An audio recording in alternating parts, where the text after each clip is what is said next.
Hello everyone, welcome to my cross-cultural evaluation metric presentation. And my cultural field is the cultural conflicts in the Confucius Institute classroom. And I took the Confucius Institute at Cleveland State University as an example to analyze the conflicts. First, here's my outline of my presentation. There are four parts. The introductions, the possible tensions, the matrix, and the recommendation guideline. And at beginning, I will show you a video which has a brief introduction of the Confucius Institute at Cleveland State University teaching situation.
Well, actually, it seems like an advertising video for the American students who have an intense interest in traditional Chinese culture.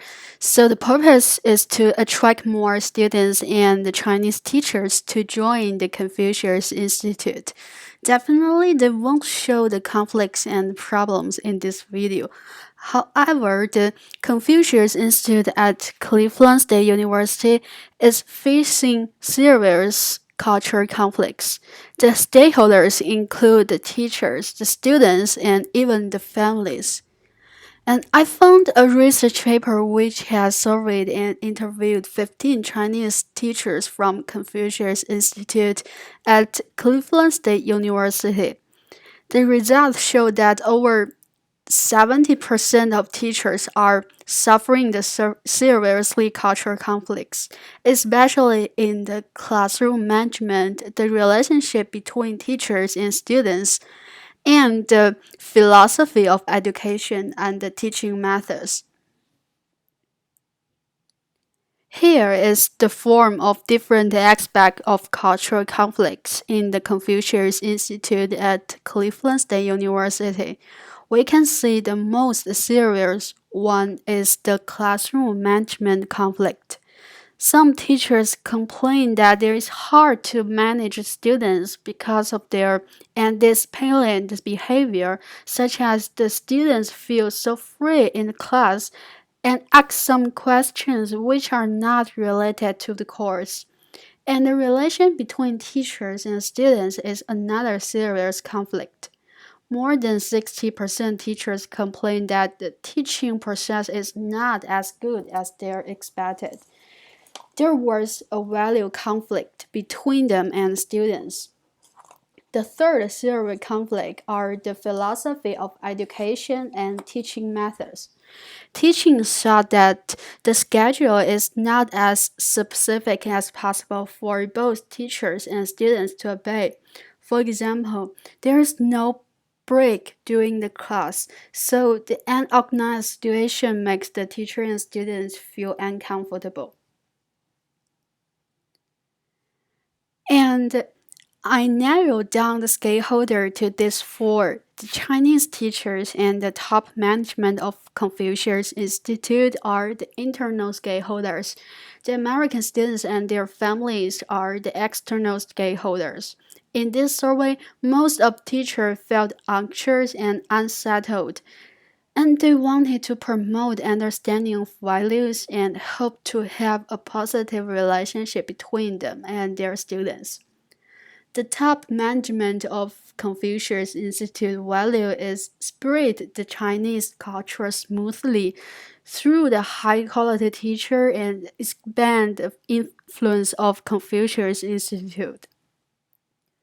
For the external stakeholders, the American students are interested in the Chinese culture and they want to combine the style of teaching method includes Chinese culture and the American form. The families are the one who will hold the local values and effect on the students' values and their behaviors. I'll talk two main possible tensions in my cultural field. First is the cultural values. Compared with China and the United States, I think the root cause of the conflict is the misunderstanding based on the different beliefs, values, and the significant differences among the civilizations. Hofstede culture dimension theory is a good explanation to the value conflicts. For example, the conflict is that the Chinese teachers feel uncomfortable when the American students eating in the classroom or leaving the classroom without the permission. This is because that China is a restrained society which have very strict rules and policy in the college or in the classroom. The students should ask for request to the professor if he or she wants to leave the classroom. While the American students feel very free in the classroom, there are the cultural value conflicts between China and American. Moreover, the Chinese emphasize the harmony and rules culture in the classroom. The teachers wish the students cannot affect other classmates and the collective activities due to their own desires or individual activities, while the American students hold the attitude of rights, freedom, and independent values. Next are the education concepts and the method of conflicts. Sorry. For example, the traditional Chinese education method prefers planning the idea in students' mind by the teachers, while the American students will like doing the activities and games through the learning process. So the American students pay more attention to the creative ability than Chinese education. Moreover, Chinese teachers always being serious in their attitude to show the loyalty to students. Lots of students are afraid of saying hello to teachers in the campus. Well, American students feel more equal with the teachers, so this also caused the conflicts between Chinese teachers and American students. Next, I found a matrix called the Thomas Kleeman conflict mode instrument. This one is assess an individual's behavior in conflict situations. The situation in which the concern of two people or two organizations appear to be incompatible. In the conflict situations, we can describe a person's behavior along two basic dimensions. First is the assertiveness, the extent to which the individual attempts to satisfy his or her own concerns. And second is the cooperativeness, the extent to which the individual attempts to satisfy the other person's concern. These two dimensions of behavior can be used to define five methods of dealing with the conflict. And then, in order to solve these conflicts, I made this recommendation guideline includes 6 steps. First, understand the needs. Second, deal with the conflicts. Third, accept the cultural diversity. Fourth, seek common ground leaving aside existing differences. Fifth, emotional control and moderate anticipate result. Last one is the positive communication.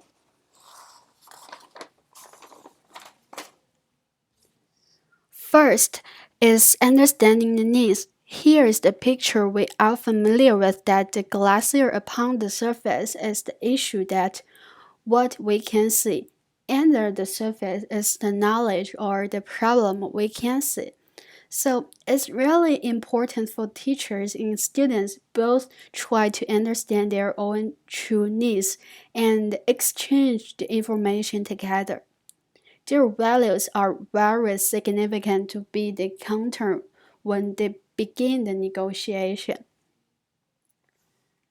The second one is deal with the conflicts. I find 3 important steps to deal with the conflicts.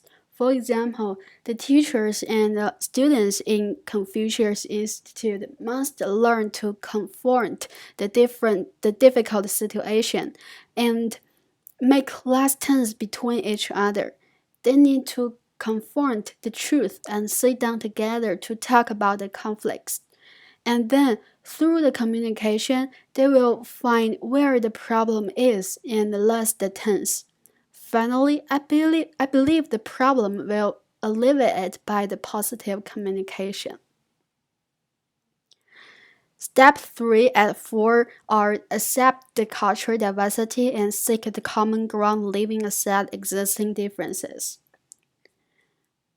At first, the Chinese teachers should accept the cultural diversity in the classroom and improve the awareness of cultural coincidence, and then to reduce the negative influences in the relationship of themselves and their students. Step 5 is increasing the emotional control and moderate and anticipated result. For example, the American students really like the encourage education method when they are learning. So I think it's better for the Chinese teacher to change the traditional Chinese education method to the encourage one. The last step is the positive communication. The relationship between students and the teachers determines the classroom environment. In China, teaching in the classroom is the most respected career. Students are trained to 100% obey the professors. Students can never object to the professor's opinion about the textbook content. If you have a different opinion about a specific topic, the professor may give you a chance to share it once in the classroom, but after that, he or she will still require everyone to write the exact thing he or she taught on the exam. Well, in American, the professor may prefer you to call them by their first name, but in China, you can only call faculty member by their last name with a title like Mr., Mrs., and Doctor. To call a teacher who his or her first name is considered rude.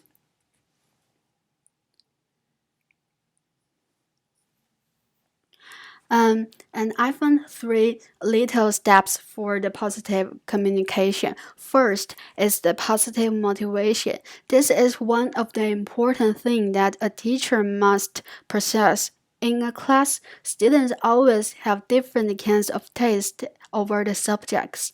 So it's the job of the Chinese teacher in Confucius Institute to create enthusiasm and interest in the minds of the students toward a subject. It's also a teacher's role to remove any fear and inhibitions that a student may have towards a subject. Second one is understanding the students. We can also say the ability of encourage. The teachers should encourage students to communicate openly. There should be emphasis on cultivating a dialogue rather than a monologue. So while solving any kind of problems in the classroom is always was to hear the opinions of the students also. The last one is the technical skills. It's also important that teachers should be up to date with all the latest teaching aids like computers, video conferencing, and especially the use of internet. This will also help the students to keep up the interest in the learning process. For example, I think the discussion board in our college could be a tool for the um, teachers and students in the Confucius Institute to communicate and exchange their different opinions or their complaints together. These are my references.